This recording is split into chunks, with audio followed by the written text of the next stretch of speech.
نحمدہ ونصلی علی رسولہ الکریم اما بعد۔ میرے بھائی اور دوستو، امام بخاری رحمۃ اللہ علیہ نے اپنی کتاب بخاری شریف میں ایک روایت لکھی ہے جو ہم سب مسلمانوں کے لیے بڑی حوصلہ افزا بخشش کا ذریعہ بھی ہے، دنیا اور آخرت کی کامیابی آسانی کا ذریعہ بھی ہے، اللہ کے قرب کا ذریعہ بھی ہے، جہنم سے بچ کر جنت جانے کا ذریعہ بھی ہے۔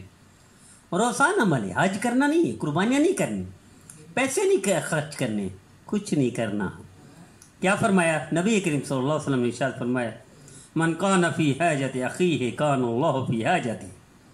کتنی بڑی بات ہے، بڑی سعادت مختصر کہ ارشاد فرمایا جو شخص اپنے مسلمان بھائی کی ضرورت پوری کرنے میں لگتا ہے، اللہ اس کی ضرورت پوری کرنے میں لگ جاتا ہے۔ کبھی کسی کی ضرورت پانی پلانے سے ہو جاتی ہے، کبھی کسی کی ضرورت کسی کو پتہ بتانے سے، ایڈریس بتانے سے، کسی کو راستہ دکھانے سے، کسی کو روڈ پار کرانے سے، کبھی کسی کی ضرورت دھکا لگانے سے، بائک کو دھکا لگا لیا، گاڑی کو دھکا لگا لیا، کبھی کسی کو جوتا آگے کر دیا، سیدھا کر دیا، کبھی کسی کو پلیٹ اٹھا کے دے دی، کپ اٹھا کے دے دیا، کبھی کسی کو چائے نکال، یہ تھوڑی تھوڑی ضرورت جس پر کوئی خرچ نہیں لگتا، کوئی ٹائم نہیں لگتا، اللہ اس کے بدلے میں آپ کے کام میں لگ جاتا ہے۔ کتنی بڑی بات ہے، بخاری شریف کی روایت ہے۔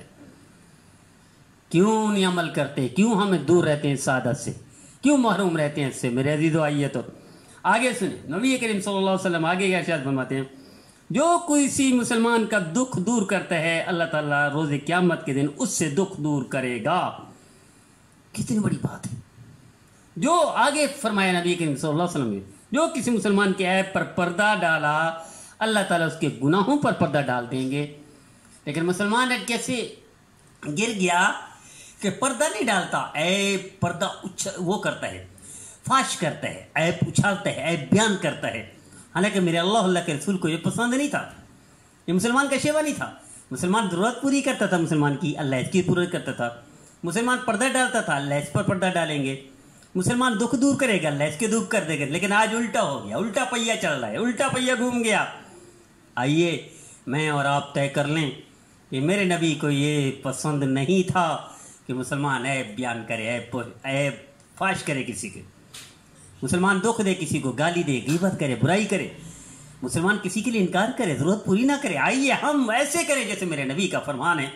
اللہ آپ کی دنیا بھی بنا دے گا، اللہ آپ کی آخرت بھی بنا دے گا۔ اللہ ہم سب کو اس پر آسانی سے عمل کرنے کی توفیق عطا فرمائے۔